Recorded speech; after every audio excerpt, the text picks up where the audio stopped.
Oui, Patrick, Patrick de Vautour, je suis diplomate et je vis au Gabon. On a entendu il y Vous a n'avez peu aucun lien de parenté avec Khadija de Vautour? si un lien construit, un lien contractuel. Et on a entendu dernièrement au Gabon, devant un parterre de patrons, l'ancien Premier ministre Raffarin qui nous parlait de la mobilité, de la mobilité. Il venait dans le cadre d'une formation HEC. Et quand on vous entend, on pense effectivement à cette question de la mobilité et on pense à quelque chose qui a été dit par François, par notre philosophe, qui dit les choses ont disparu et c'est au moment où elles ont disparu qu'on s'y intéresse sérieusement. Et donc ça veut dire la mobilité, je vais vers l'avant, ou bien la mobilité aussi, je vais vers l'arrière, c'est-à-dire vers une certaine nostalgie. La nostalgie de quelque chose qui aurait existé. Et ça fait très peur, parce que ça renvoie évidemment à des idées fantasmagoriques qui sont aussi les idées du nazisme, etc., qui renvoient à des nostalgies extrêmement profondes. Et le côté voile me faisait penser, moi, à la ligne Maginot. C'est-à-dire, on a dit aussi bunkériser, ça a été dit, ça passe, c'est pas seulement la question de la burqa, mais du bunker. C'est-à-dire qu'à un moment donné, on a peur des hordes sauvages, on a peur de cette mobilité, on a peur de ce mouvement, et on se met tous ensemble le long d'une ligne, et on dit on va tenir bon sur des valeurs qui n'existent plus. C'est quand même relativement inquiétant. Alors ça me faisait penser, c'est votre sujet qui a été bien choisi, ça me faisait penser à cette lettre d'Arthur Rimbaud, bien entendu, à son vieux professeur, quand il dit vous retournez, cher professeur, vous retournez dans l'institution. Moi, je ne suis pas dans l'institution, je vais ailleurs, je est un autre, etc. Et ça renvoie à cette idée qu'on a besoin des autres pour exister quand on est dans le mouvement, mais dans un mouvement qui va vers l'avant, qui va vers l'autre, qui va vers l'avenir. C'est certainement le mouvement qu'on a rencontré en Afrique du Nord et dans d'autres pays. Il est complètement inverse à celui qu'on vit, hélas, en France aujourd'hui, qui est un mouvement de repli, de recul et de peur. Alors la solution, Jean, il la connaît, la solution. J'essaye de l'interpeller parce que comme il parle avec son voisin, il la connaît, la solution, Jean. C'est moi qui allais y venir, mais merci. La solution, c'est effectivement, c'est ce que nous sommes en train de faire maintenant, c'est-à-dire c'est de communiquer, c'est d'échanger des paroles. Le vivre ensemble, ça veut dire être simultanément au même moment, au même endroit. Ce qui est merveilleux, c'est que grâce aux caméras, il y aura des gens qui seront au même moment, au même endroit, même si ce n'est pas exactement au même moment ni au même endroit, mais plusieurs personnes pourront regarder simultanément ou à temps décalé le même débat, y participer avec l'intelligence nécessaire. Donc c'est effectivement ce que dit encore Arthur Rimbaud quand il dit il faut marquer le pas de la modernité, le moderne, etc. Toujours avancer, avancer, avancer, avancer. C'est la seule solution, à mon avis, il faut avancer.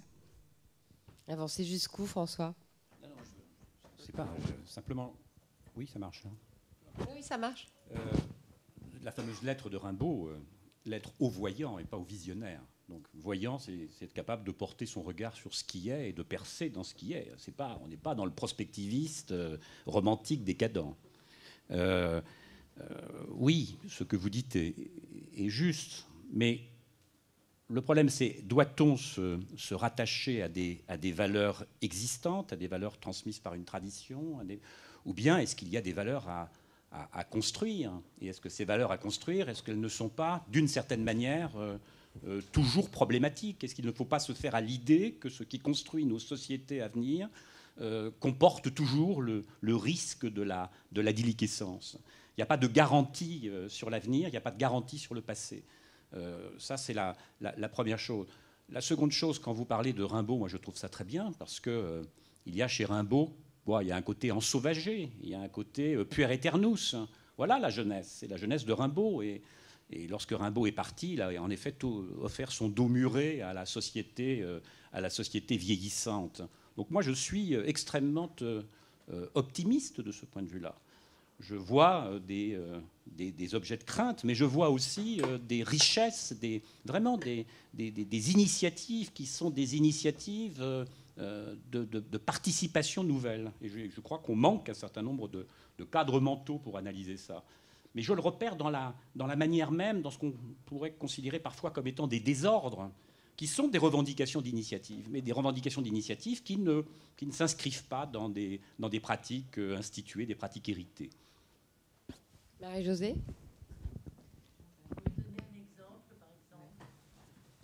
Écoutez, je peux vous donner des exemples Prenons un exemple très simple. Lorsque l'on prend, on parlait des banlieues tout à l'heure, lorsqu'on analyse le phénomène des banlieues simplement comme étant un phénomène, une sorte d'irruption, de contestation, mais dans les banlieues, c'est un monde extrêmement organisé.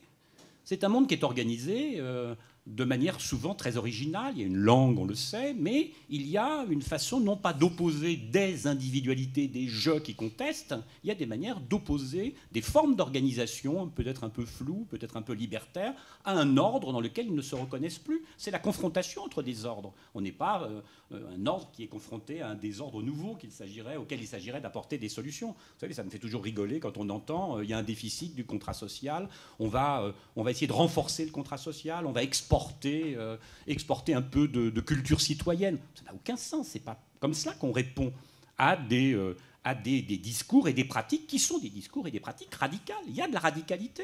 Et il faut l'entendre, cette radicalité. Ce n'est pas de la complaisance de dire ça. On n'a pas affaire à un désordre suburbain, on n'a pas affaire à des marches qui seraient dans des états d'anomie. Je crois que les catégories même de l'anomie sont à revisiter en la circonstance, me semble-t-il.